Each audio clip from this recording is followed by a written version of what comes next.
Hello friends, அனைவருக்கும் வணக்கம். எல்லாம் எப்படி இருக்கீங்க? நல்லா இருக்கீங்களா? இப்போ இந்த மீனை பாருங்கள்.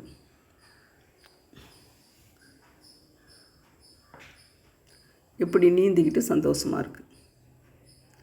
அதாவது மனிதர்களும் இது மாதிரி தான். எவ்வளோ தான் பிரச்சனைகள் வந்தாலும் சந்தோஷமாக இருந்துட்டு நமக்கு கிடைச்ச வாழ்க்கையை வாழ்ந்துட்டு போயிடணும். அதாவது தாங்களே தங்கள் உயிரை எடுத்துக்கிறதும் தவறு. அதுதான் அடுத்தவங்களால் நமக்கு ஏற்பட்டாலும் அதுவும் துர்மரணம் தான். அதனால் நம்ம என்ன செய்வோம்னா, அவங்க அந்த துர்மரணம் அடைஞ்சவங்க கண்டிப்பாக பேய் பிசாசாக தான் அலைவாங்க. அதாவது அவங்க ஆயுட்காலம் முடிகிற வரையும் அதுக்கு அவங்க என்ன செய்யணும்னா, அவங்க உறவினர்கள் அதுக்கு ஒரு சாந்தி ஹோமம் பண்ணி அதை அந்த ஆத்மாவை சாந்தி அடைய வைக்கணும். இப்போ வந்து நோய் நொடியாலேயோ இயற்கையாக இறக்குறவங்களுக்கு எந்த இதுவும் கிடையாது. இவங்களோட கதி என்னென்னா, இவங்களுக்கு இந்த மாதிரி ஹோமம் செஞ்சு தான் சரி பண்ணணும். அதாவது இவங்களுக்கு வந்து உடல் கிடையாது, அதனால் இன்னொருத்தவங்க உடலில் பூந்துருவாங்க. அதாவது அவங்களுக்கு வேண்டிய உணவு, அவங்களுடைய கோப தாபங்களையெல்லாம் பழிதீர்த்துக்கணும்.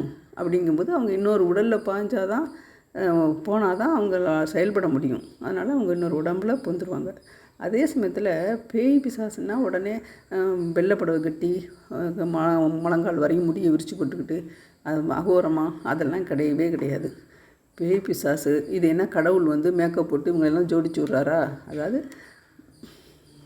அதாவது படைக்கிறது, காக்கிறது, அழிக்கிறது, இந்த தொழில் தான் அவங்களோடது. பேய் பிசாசுக்கு மேக்கப் போட்டு அகோரமாக உலா விடுறதெல்லாம் அவங்களோட வேலை கிடையாது.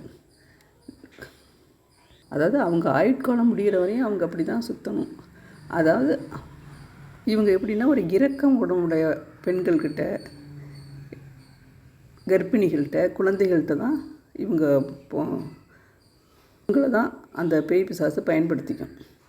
அதாவது பிரிட்டிஷ்காரங்க காலத்தில், அதாவது போன நூற்றாண்டுலாம் நம்ம மகான்கள் நிறைய பேர் கடவுளையும் பார்த்துருக்காங்க, மனுஷரையும் இது பேய் பிசாசையும் பார்த்துருக்காங்க, கடவுளோடையும் பேசியிருக்காங்க. அதாவது இவங்க பேய் பிசாசை பற்றியே பேசுகிறாங்கன்னு சொல்லாதீங்க. ஏன்னா என்னோடய அனுபவத்தில் சொல்கிறேன். ஒருத்தவங்க எங்களுக்கு தெரிஞ்சவங்க இறந்து போய் அது என்ன கலர் புடவை கட்டியிருந்தாங்களோ அதே புடவையில் தான் அவங்க இருந்தாங்க, அதே சாரியில் தான் அவங்க இருந்தாங்க, அதே உருவத்தோடு தான் இருந்தாங்க. ஒரு 30 நாள் கழித்து அவங்க அதே ஏரியாவில் அவங்க இருக்கிறாங்க. அதாவது நம்மளை பார்த்தோன்னா ஒரு செகண்டில் அவங்க மறைஞ்சிடுவாங்க. அதாவது அவங்க யாருக்கிட்ட போகிறாங்களோ அவங்களோட உருவமும் மாறிடும், அவங்களோட செயல்பாடும் மாறும். அதிலிருந்தே உறவினர்கள் வித்தியாசத்தை தெரிஞ்சுக்கிட்டு அந்த இறந்த பெண்ணும் ஆணும் அவங்களுக்கு வேண்டிய சாந்தி ஹோமத்தை செஞ்சு அவங்கள சாந்தி அடைய வச்சுடணும். அதாவது இந்த மாதிரி இறக்கிறதுனால இறந்தவங்களுக்கும் கஷ்டம், அந்த பேயும் கஷ்டப்படணும். இது தேவையா? வாழ்க்கை வாழ்வதற்கு. அதாவது இப்போ ஒரு நோய் வந்துட்டுன்னு வச்சுக்கோங்க, ஏதோ அதுக்கு தீர்க்க முடியாத நோய், அதுக்கு ஏதோ தீர்க்கிற மாதிரி கொஞ்சம் கொஞ்சம் மருந்து ஆறுதலுக்கு சாப்பிட்டுக்கிட்டு வாழ்கிறோம் இல்லையா? அது மாதிரி தான் பேய் பிடிச்சா ஏதோ சாமியை கும்பிட்டுக்கிட்டு வாழ்ந்துட்டு போக வேண்டியது தான். அந்த பேயோட ஆயுட்காலம் முடிகிற வரையும் அது அவங்கள விடாது. அதே சமயத்தில் அவங்க நல்லா தெய்வ பக்தியோட சாமி கும்பிட்டுக்கிட்டே இருந்தாங்கன்னா பழைச்சாங்க.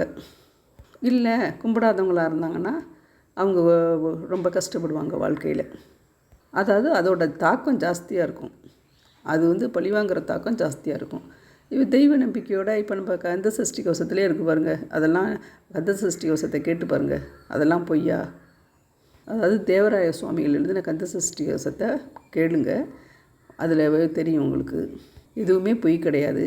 அதனால் யாரும் நம்மளோட உயிரை நம்ம மாற்றிக்கவே கூடாது, வாழ்ந்து காமிக்கணும். ஓகேங்களா? தேங்க்யூ.